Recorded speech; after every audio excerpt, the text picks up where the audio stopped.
Meus queridos, quero na noite de hoje começar a compartilhar com vocês. Na verdade, serão 3 sermões.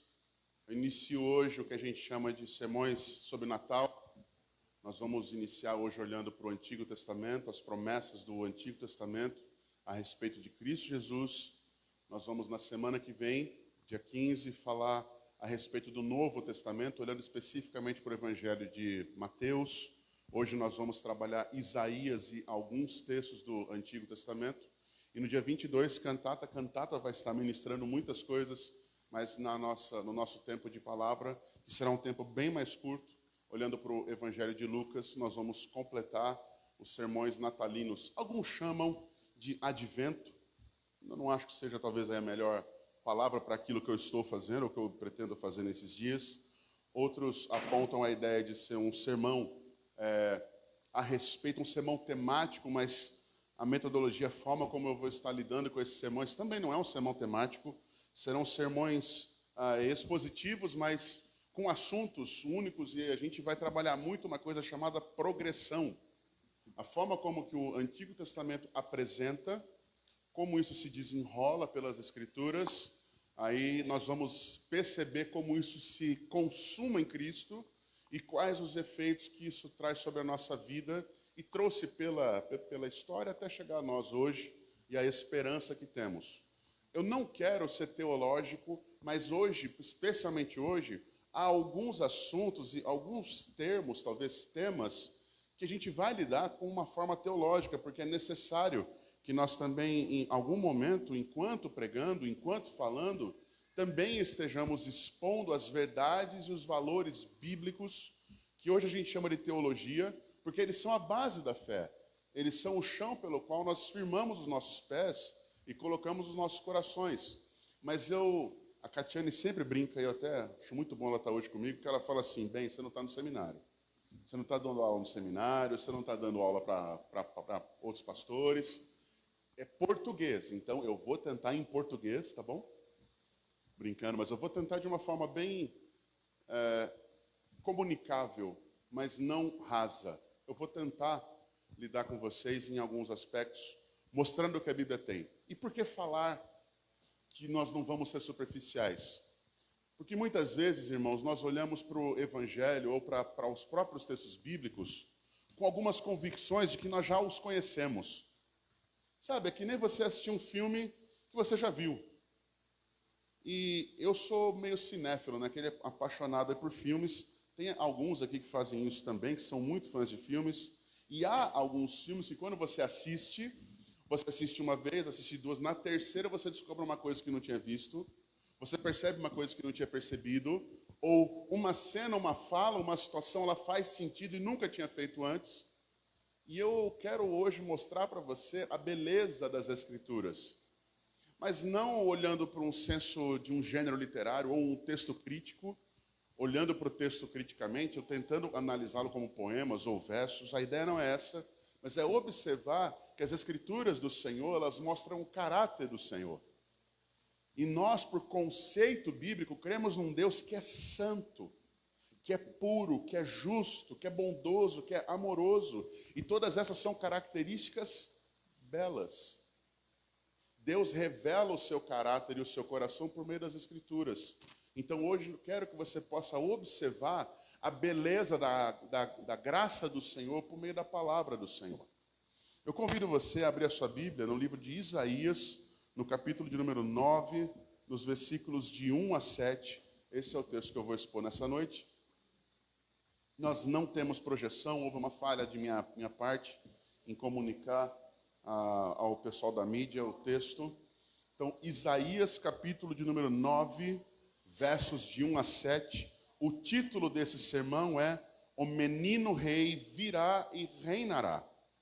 A grande ideia desse sermão, enquanto você vai abrindo aí, é a seguinte: a promessa presente de livramento e salvação se concretizou quando o menino rei se revelou como Deus libertador, e se consumará quando ele assumir o trono de Davi, governando tudo o que há. Uma grande ideia. Essa ficou grande, né? O pessoal sabe que começou com promessa e terminou com o que há. Depois você ouve em casa de novo. Então eu posso colocar no grupo lá, posso colocar para vocês, mas de novo para ficar firme a ideia, a promessa presente de livramento e salvação se concretizou quando o menino rei se revelou como Deus libertador e se consumará quando ele assumiu o trono de Davi, governando tudo o que há. A palavra do Senhor, Isaías 9, de 1 a 7, diz assim: mas para a terra que estava aflita, não continuará a escuridão. Deus, nos primeiros tempos, tornou desprezível a terra de Zebulon e a terra de Naftali, mas nos últimos tempos tornará glorioso o caminho do mar, além do Jordão, Galiléia dos gentios. O povo que andava em trevas viu grande luz, e os que viviam na região da sombra da morte, e aos que viviam na região da sombra da morte, resplandeceu-lhes a luz. Tu, Senhor, tens multiplicado este povo e aumentaste a sua alegria. Eles se alegram diante de ti, como se alegram no tempo da colheita e como exultam quando repartem os despojos. Porque tu quebraste o jugo que pesava sobre eles, a vara que lhes feria os ombros e o cetro do seu opressor, como no dia da vitória sobre os midianitas. Porque toda bota com que o guerreiro anda no tumulto da batalha e toda roupa revolvida em sangue serão queimadas, servirão de pasto ao fogo. Porque um menino nos nasceu, um filho se nos deu, o governo está sobre os seus ombros, e o seu nome será Maravilhoso Conselheiro, Deus Forte, Pai da Eternidade, Príncipe da Paz. Ele estenderá o seu governo e haverá paz sem fim sobre o trono de Davi e sobre o seu reino, para o estabelecer e para o firmar com juízo e com justiça, desde agora e para sempre. O zelo do Senhor dos Exércitos fará isso. Essa é a palavra do Senhor. Vamos orar mais uma vez? Nesse tempo, ó Deus, em que nós nos reunimos para ouvir a Tua voz, queremos pedir-te, Pai, que nossos corações se alegrem, realmente exultem, por nesse momento lemos a sua palavra, crendo que o Senhor, pela ação do teu Espírito, ministrará aos nossos corações. Trabalha a nossa vida, a nossa mente, faz-nos, Deus, compreender que o Senhor está à frente de todas as coisas, porque Tu é quem escreves a história. Porque o Senhor é quem diriges todas as coisas. Nada está fora dos Seus planos, nada está fora do Seu absoluto controle. Nenhum de nós está solto nesse mundo sem que haja propósitos do Senhor para a glória do Seu nome em cada um de nós. Por isso, nesse tempo, o Senhor nos reuniu para não apenas ouvirmos uma palavra, mas para sermos ministrados pelo Senhor, para aprendermos a confiar no Senhor, mesmo em tempos difíceis, para aprendermos a descansar no Senhor, mesmo que a aflição e trevas e medos possam estar à nossa volta. Pai, obrigado porque o Senhor enviou seu Filho, que esse texto chama como um menino que é rei, o menino que governa, o menino que é o Senhor soberano absoluto, Cristo Jesus, o nosso Salvador. Nós oramos no nome dele, oramos a Ti com confiança, Pai. Amém. Esse texto, Isaías, é um dos textos muito importantes que todos nós, enquanto cristãos, conheçamos. Ele é um dos profetas principais do Antigo Testamento, um dos maiores profetas, e o livro dele, especificamente, ele está cheio de grandes detalhes importantes que são culminantes, são realmente especiais para que todo o Novo Testamento faça bastante diferença. O livro foi escrito aproximadamente 750 anos da vinda de Jesus Cristo. Ele foi escrito como um livro pré-exílico, pré-segundo exílio, ou o que nós conhecemos como exílio babilônico. Então, esse texto especificamente é um texto que lida conosco a respeito das promessas últimas que Deus deixa ao seu povo e da forma como ele traria e ele cumpriria com as promessas anteriores que haviam sido feitas a respeito de Jesus Cristo. Uma pergunta que todo mundo faz é: aonde nós ouvimos falar de Jesus Cristo pela primeira vez? Você saberia dizer? Não é no Novo Testamento. Se você tiver um pouco de curiosidade e puder, mantenha a sua Bíblia aberta, mas passeie comigo Vá comigo ao primeiro livro das Escrituras, em Gênesis, no capítulo de número 3. Nós vamos ler o primeiro texto que aponta ou que demonstra que o Salvador de Cristo, o Salvador Cristo, o Messias de Deus, viria ao mundo. Nesse texto ele não é chamado como Salvador ou como Messias, ele é apontado como o descendente. Gênesis 3,15, só para te dar contexto, Adão e Eva criados, puros, maravilhosos, lindos, vivendo, caminhando bem, a serpente os encontra, eles comem o fruto proibido, fruto da consciência do bem e do mal, né? O que eles realmente entenderam, o que eles experimentaram, a desobediência ao Senhor, enquanto Deus está trazendo condenação à serpente e todas as consequências sobre ela, Satanás. Ele vai agora no versículo de número 15, olhar tanto para Adão quanto Eva e falar com eles.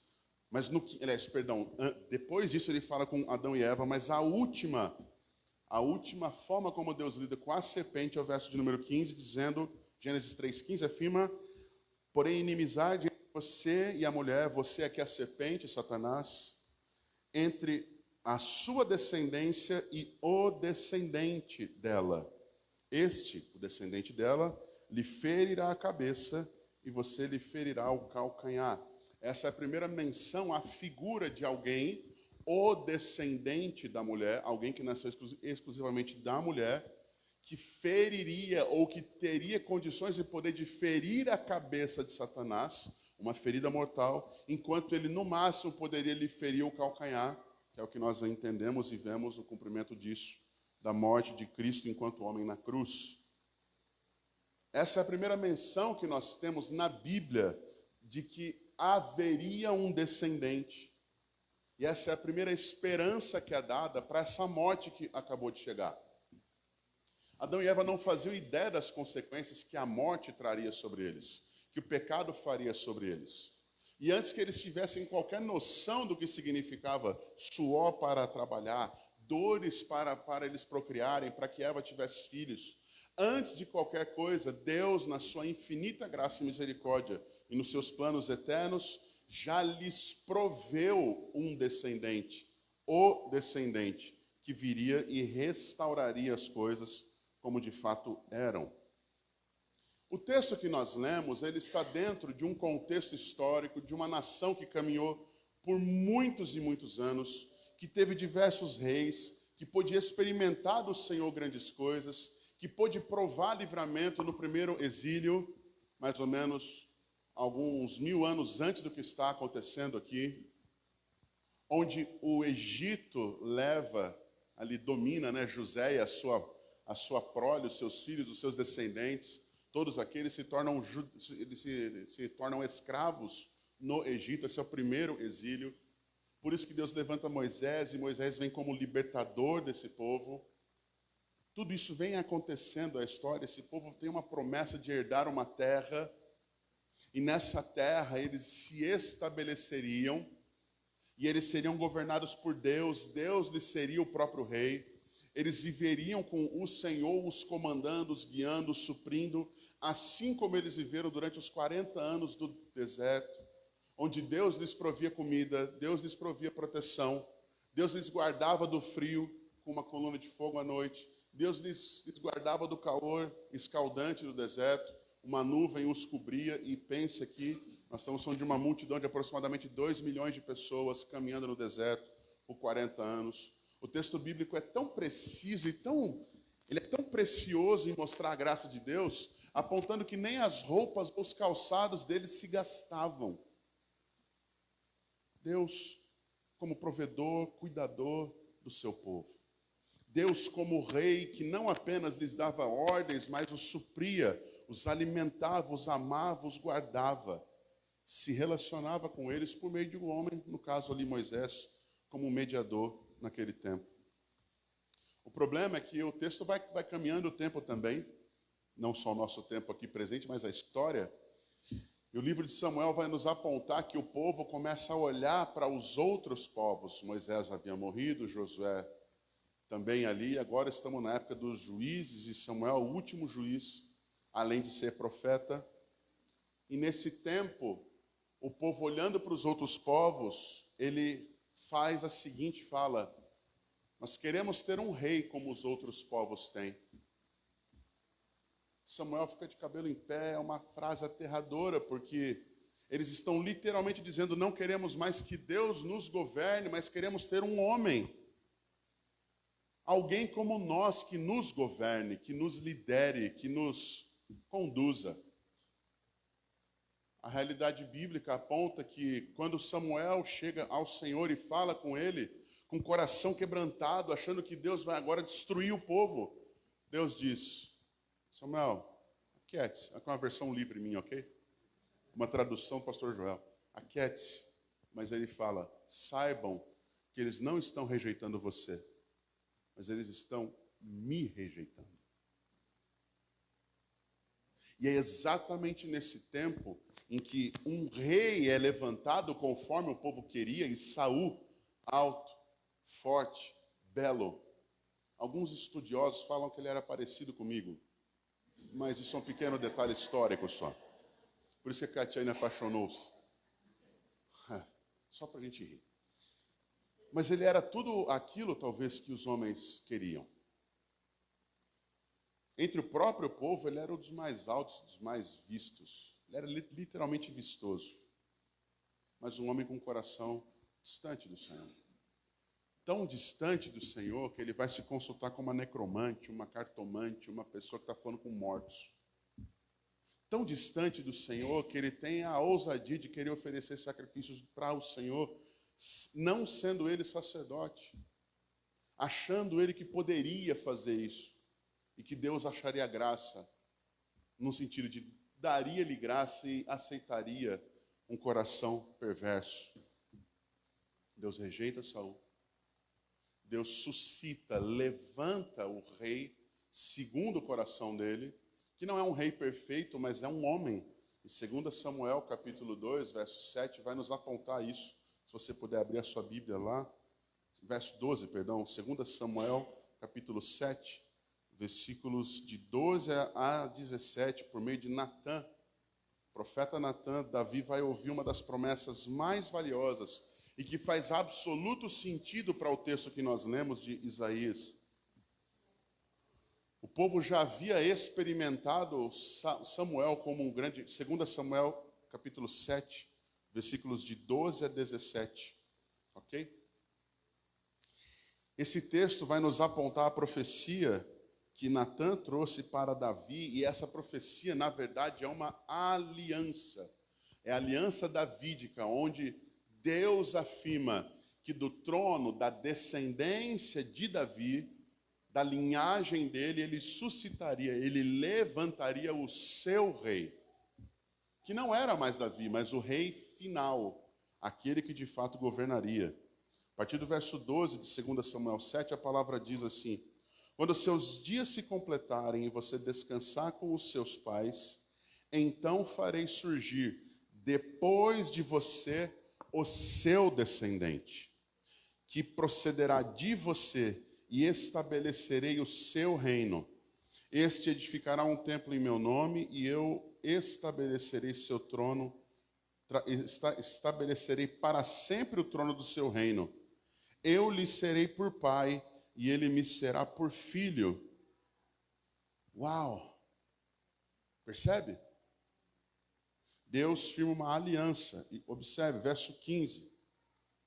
Perdão, verso 16. Quanto a você, a sua casa e o seu reino serão firmados para sempre diante de mim. O seu trono será estabelecido para sempre. Diante das promessas e da aliança que Deus faz com Davi, o tempo vem passando, as coisas vêm acontecendo. Infelizmente, o povo de Israel é parecido com a gente, é pecador, por vezes cria falsos ídolos, desvia-se do Senhor, mesmo sabendo que é verdade, eles optam por procurar algo que talvez seja mais fácil, ou que lhes acalente o coração. E o problema é que, infelizmente, vai chegar um momento, e eu vou dar um pulo histórico maior aqui, para não ficar teologizando e a Catiane brigar comigo depois. Eu vou dar um pulo histórico, porque essas quebras, essas desobediências, elas vão chegar a um ponto tão alto em que simplesmente o povo de Deus vai se dividir em dois reinos, o reino do norte e o reino do sul. Israel ao norte, Judá ao sul. O trono de Davi, o povo de Deus, permanece em Judá. Mas aquele que se desvia, e infelizmente o desvio é tão grande, tão maciço, que Israel, o povo de Israel, que leva o nome Israel, esse povo vai ser destruído. Esse reino, ele sucumbe primeiro. Permanece o reino do sul, que apesar de ser o reino pelo qual Deus ainda está o sustentando, por causa do que eles fazem, do que eles creem, da forma como eles vivem, esse reino também cai. Prova disso é que Isaías capítulo 1 afirma, eu peço que você abra lá, por favor. Eu já estou chegando em Isaías 9, tá? Já entramos no livro, está mais rápido agora. Isaías, ele começa a profetizar nos dias dos reis Uzias, Jotão, Acás e Ezequias, especificamente reis de Judá.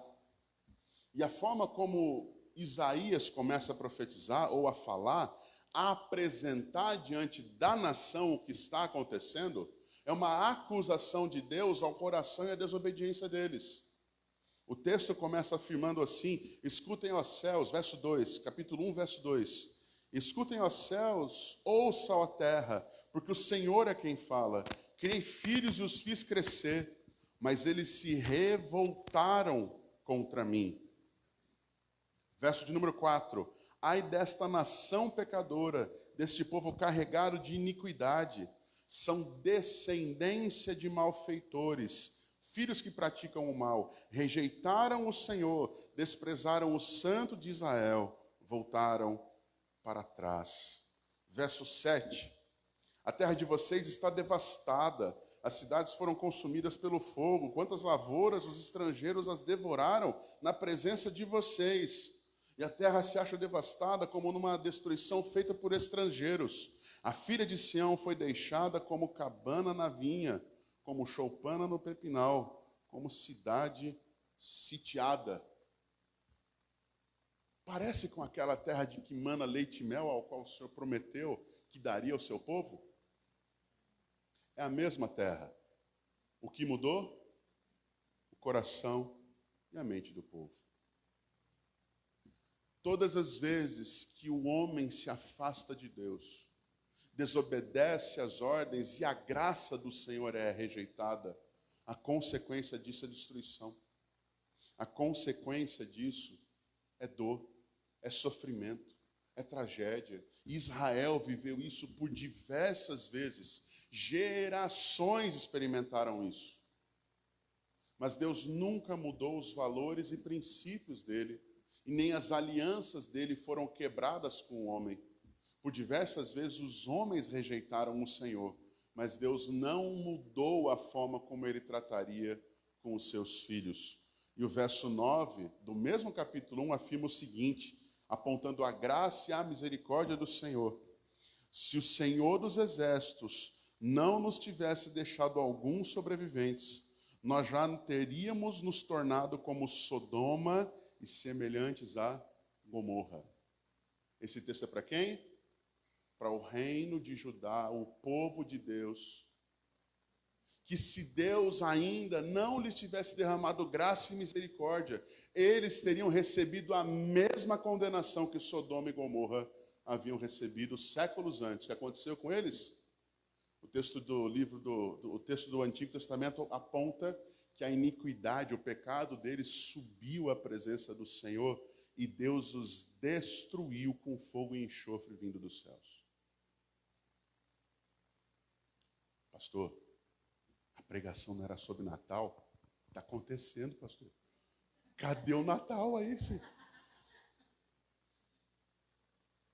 Para nós entendermos o texto que nós lemos de Isaías capítulo 9, é necessário que nós olhemos para esse texto e olhemos para a história que está sendo narrada, compreendendo qual o movimento que está levando a essa promessa do rei menino, o menino rei que virá e que reinará.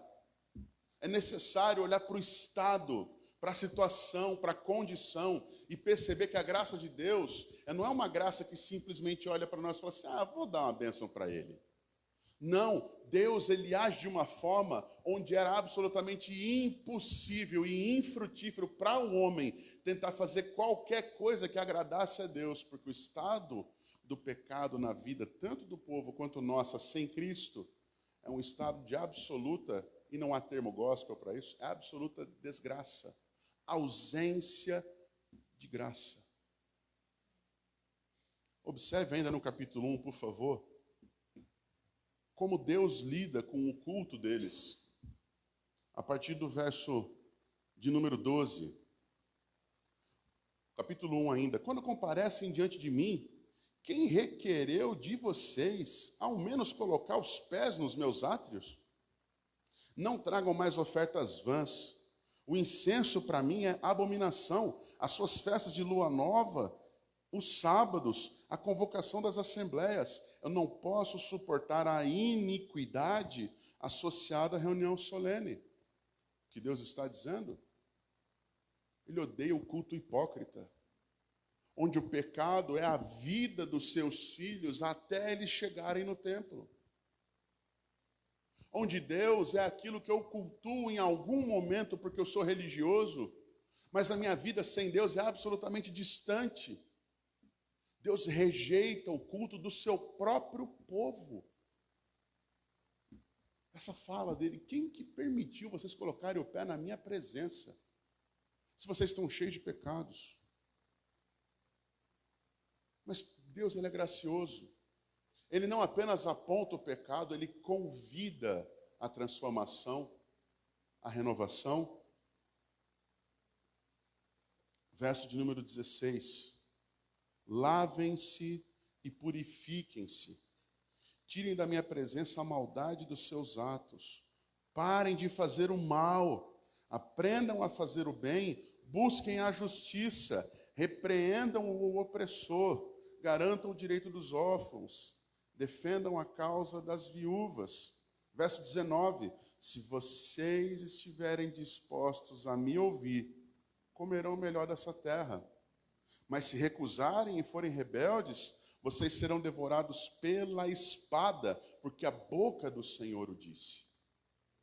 A palavra do Senhor é graciosa? É. Mas o juízo do Senhor é certo àqueles que rejeitam. Não há como achar meio termo. Israel, o povo de Deus, o povo que Deus está levantando para si, está ouvindo essas palavras, está ouvindo essas afirmações. Como resolver isso? Como redimir isso? O homem pode voltar-se a Deus sozinho? A Bíblia afirma, e eu não vou lidar com essas profecias hoje, que no ápice dos tempos, na plenitude de todos os tempos, o Filho do Senhor viria. E de fato, Isaías está se tornando porta-voz desta fala. Mas ele aponta para a situação de como a terra está. E agora, você entendendo a história como vem caminhando, você vai olhar comigo o texto de Isaías capítulo 9 e perceber qual é a situação.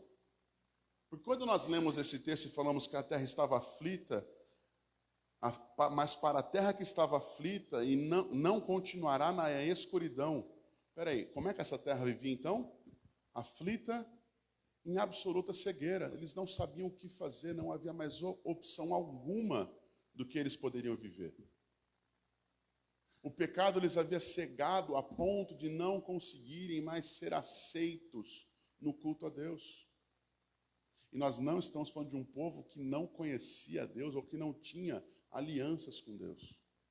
Mas estamos falando de um povo que, apesar de saber das coisas de Deus, tinha um coração, como o próprio texto, os textos proféticos do Antigo Testamento mostram, um coração de pedra, endurecido, cheio de pecado, onde a mente e o coração nada mais faziam do que desejar pecado. Havia cultos? Havia. Como eram esses cultos? Hipócritas, vazios, ritualistas. Talvez a terra não compreendia isso, talvez as pessoas não entendiam isso.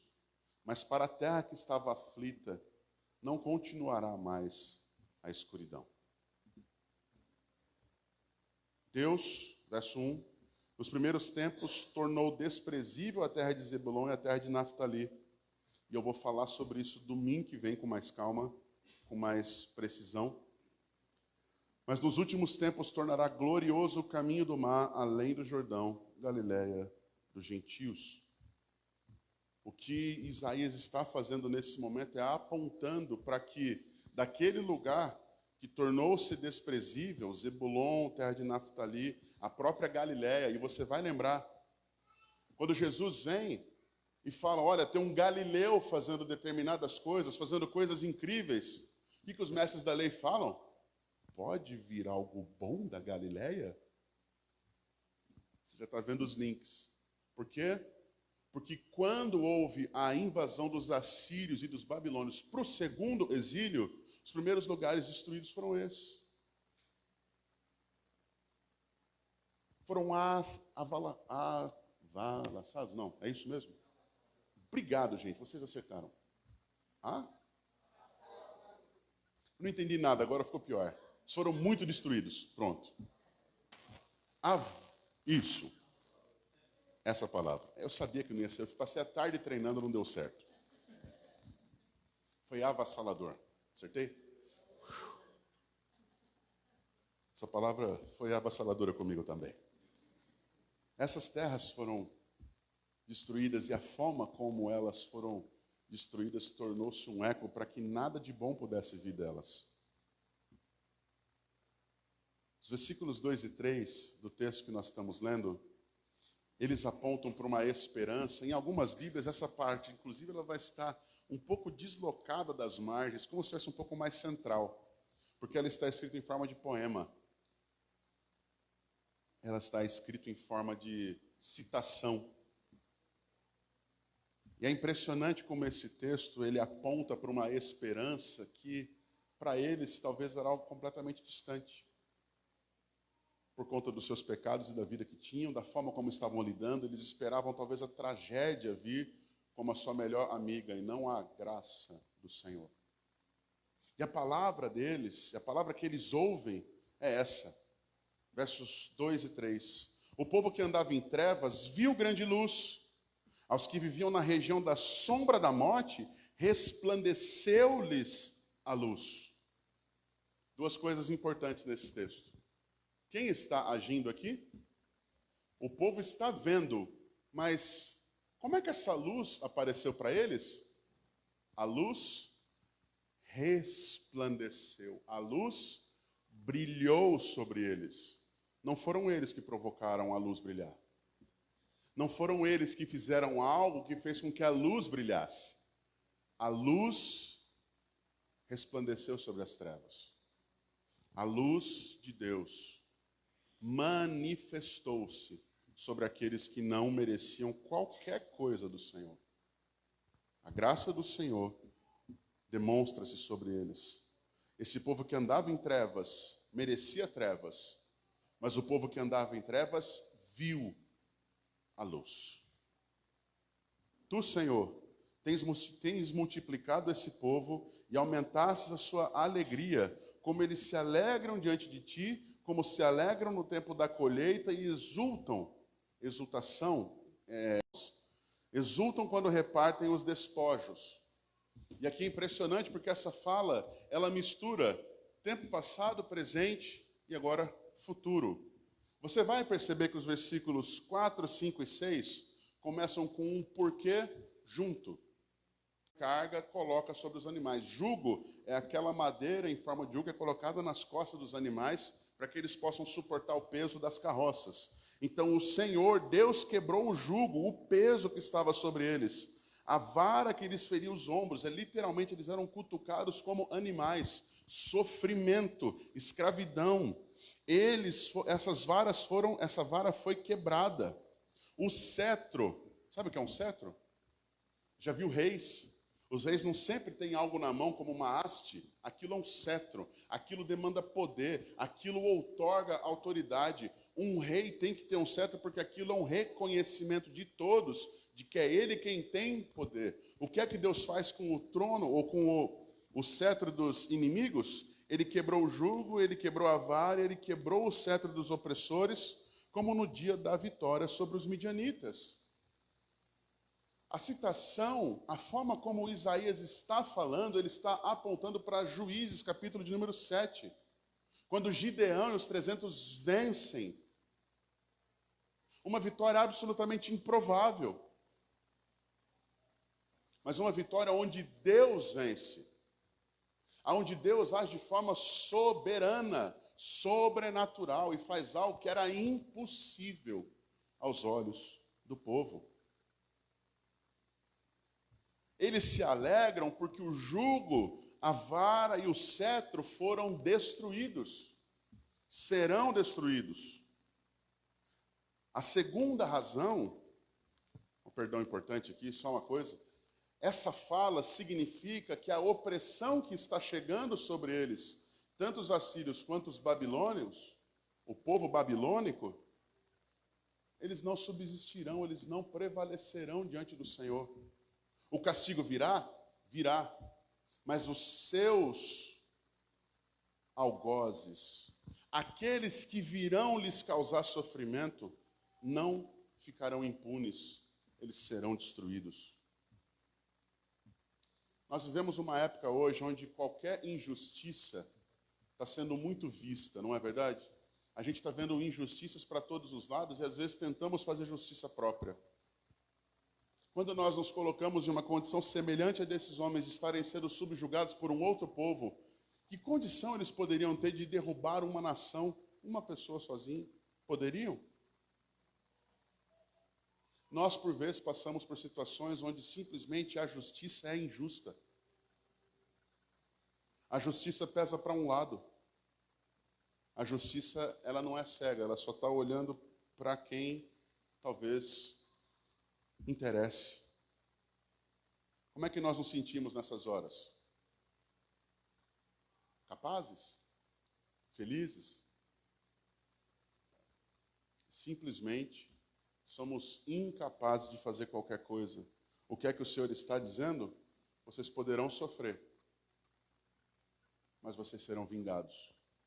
Uma das falas do Antigo Testamento a respeito de Deus é: não se vinguem, minha é a vingança. O que vai acontecer com os assírios e os babilônios depois de terem atingido o povo de Deus? Eles simplesmente desaparecem do mapa. Outros impérios se levantam, eu não vou dar aula de história sobre isso agora, mas eles são destruídos e vão desaparecer. Israel desapareceu? Não, porque o Senhor dos Exércitos é quem a sustenta. O povo de Deus desapareceu? Não, porque esse povo pertence ao Senhor e é Ele que o sustém com a sua destra fiel. Nós vamos desaparecer? Jamais, porque o nosso Redentor vive, reina e reinará para todo sempre. Por isso, não importa quais situações você possa perder hoje aqui. Nós cantamos agora há pouco: se temos de perder família, bens, poder, embora a vida vá, por nós, Jesus está e nos dará o quê? Ele é o Rei que reina e o Rei que vive e que viverá para todo sempre e nos dá a sua vida para que nós vivamos. O que Isaías está dizendo, está apontando os porquês.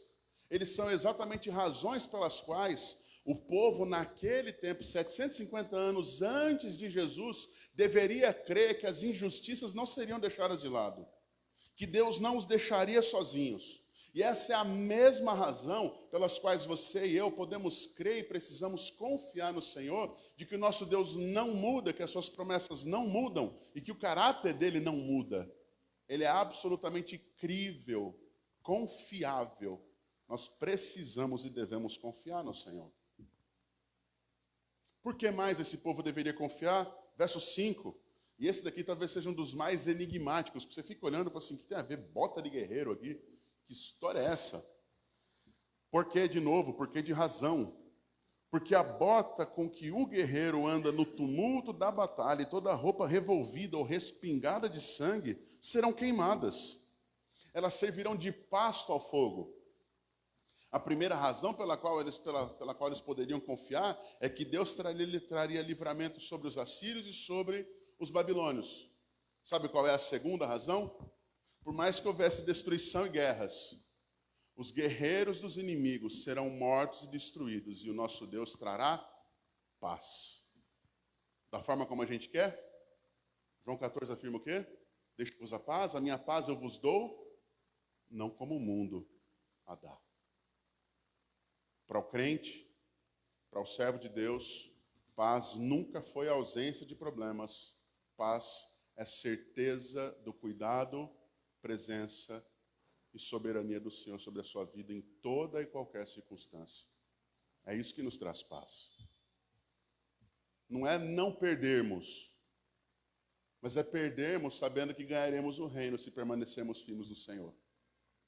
Não é deixarmos de ter. Se aquilo que eu quero ter vai me desviar do Senhor, para quê? O que isso pode me trazer de melhor? Sem dúvida, confiar no Senhor é a grande solução.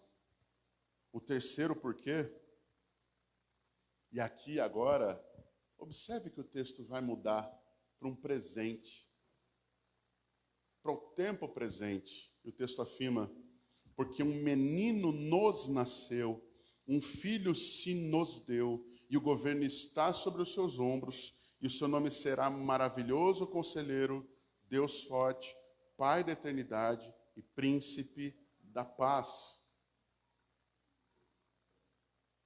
Isaías está 750 anos aproximadamente antes da vinda do Senhor Jesus, mas a fala dele, ela vem no tempo presente.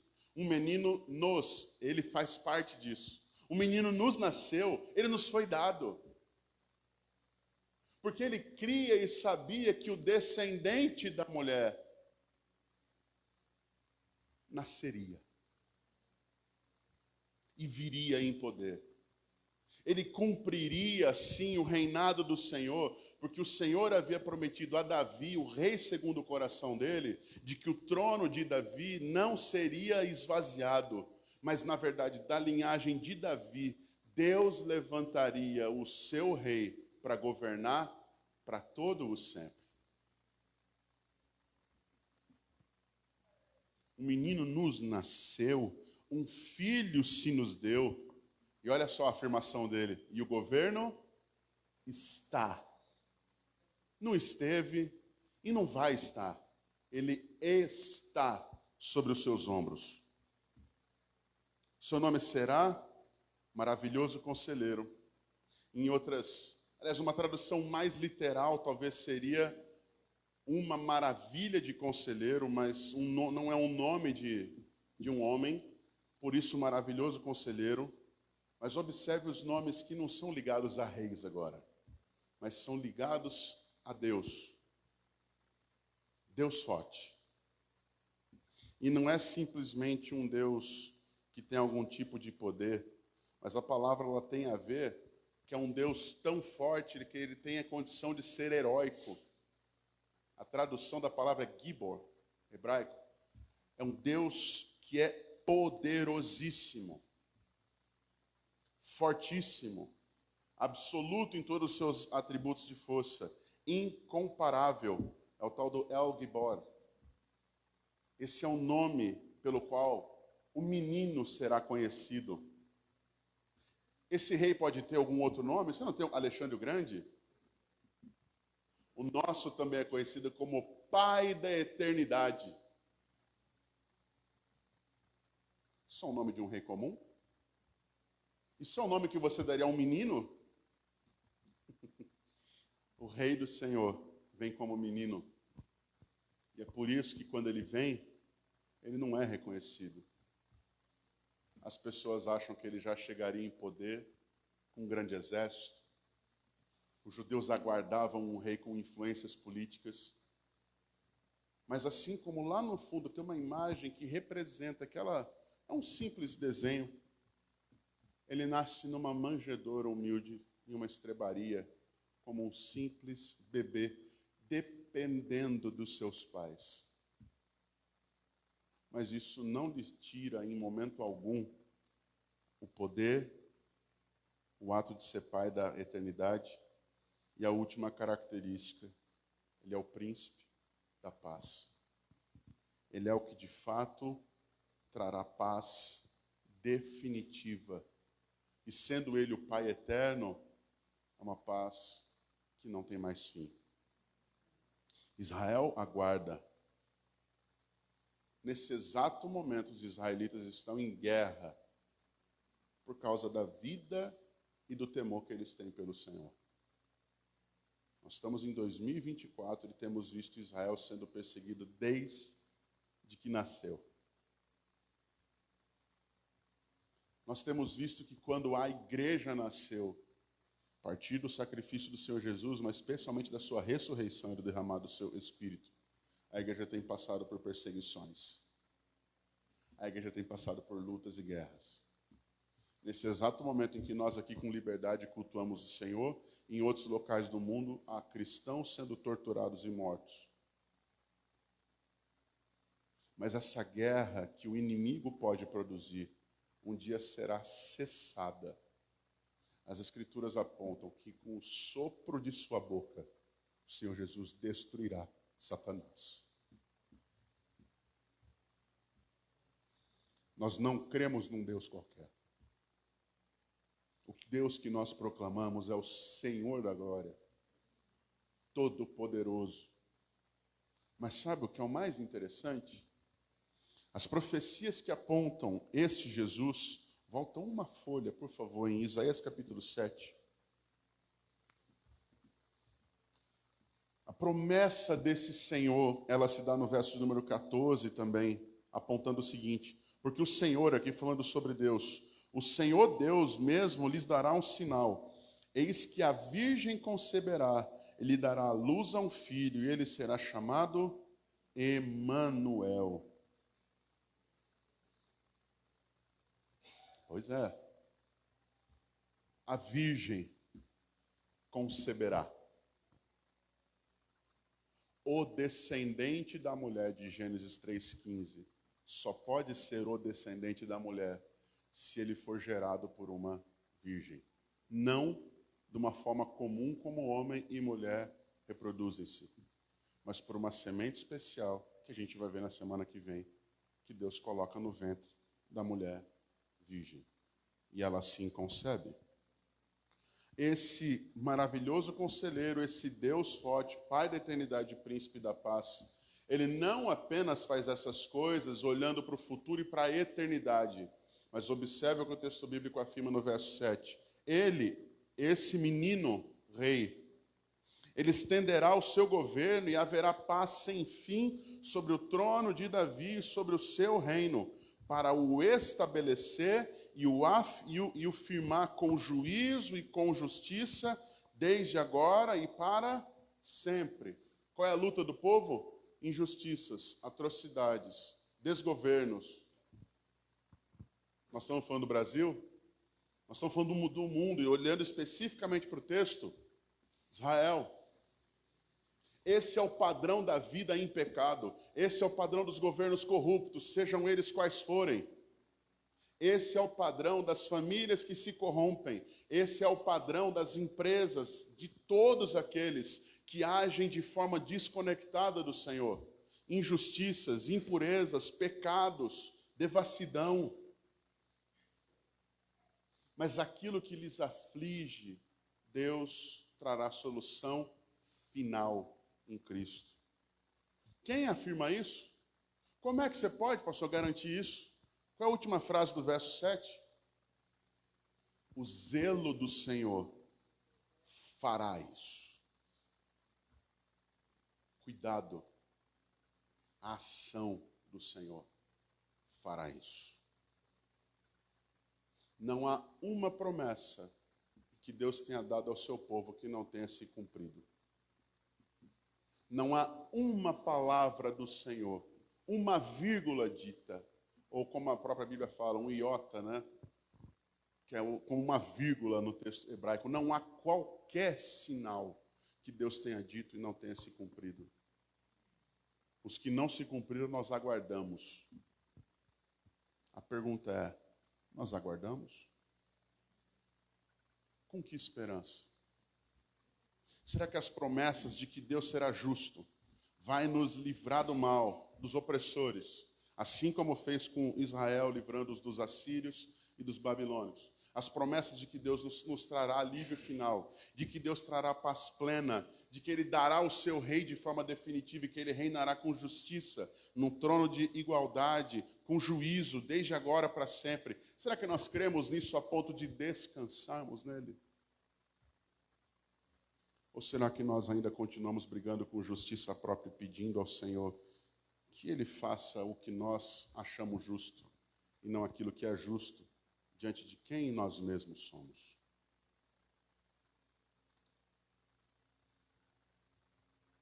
Provavelmente, quando você lê esse texto sobre o menino que nasce, o maravilhoso conselheiro, Deus forte, talvez você não se lembre de tudo aquilo que foi dito nessa noite, mas talvez você nunca mais vai olhar para esse texto e achar que ele não tem uma conexão, que ele não faz parte de uma história.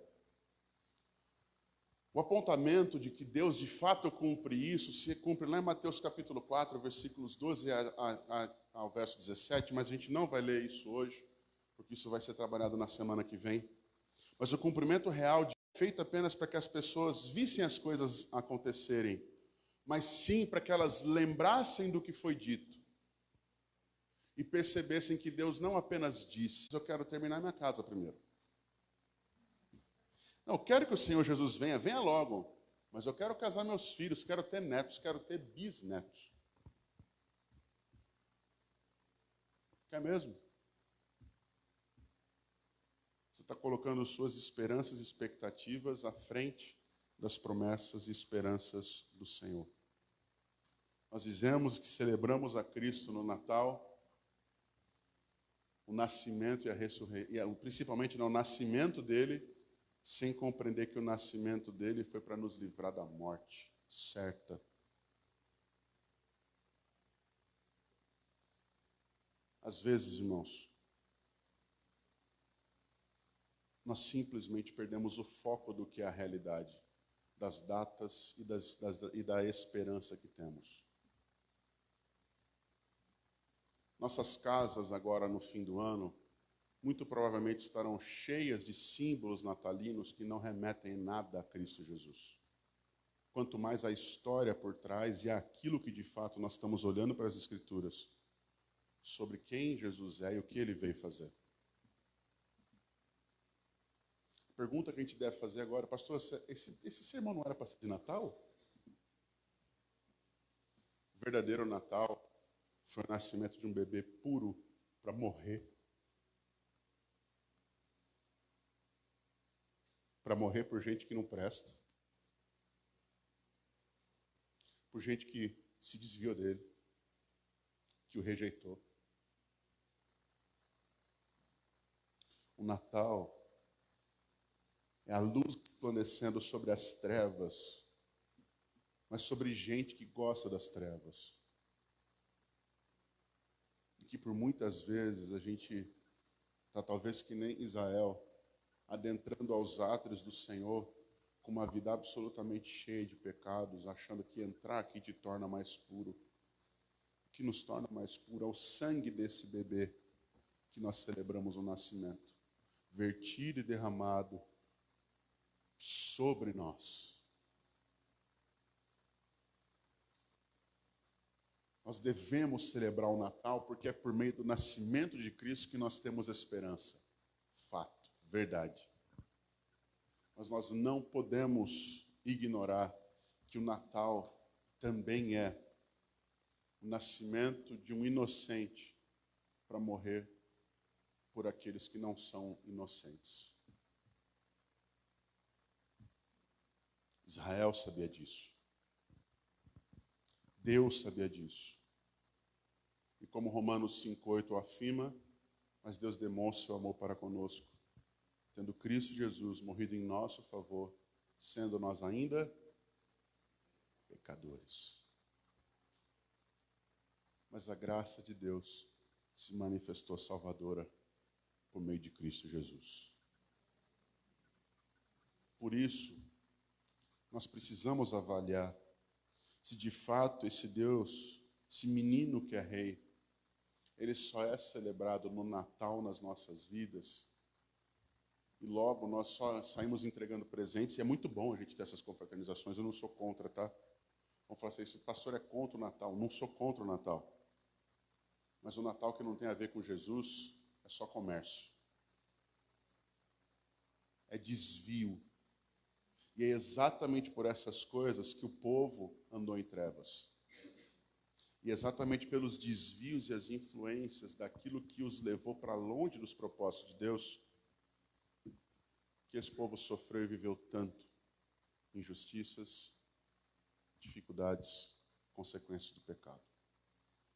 Termino relembrando a grande ideia do texto. A promessa presente de livramento e salvação se concretizou quando o menino rei se revelou como o Deus libertador e se consumará quando ele assumir o trono de Davi, governando tudo o que há. Ele estenderá o seu governo e haverá paz sem fim sobre o trono de Davi e sobre o seu reino, para o estabelecer e o firmar com juízo e com justiça, desde agora para sempre. O zelo do Senhor dos exércitos fará isso. Quero convidar você a orar ao Senhor nesse momento.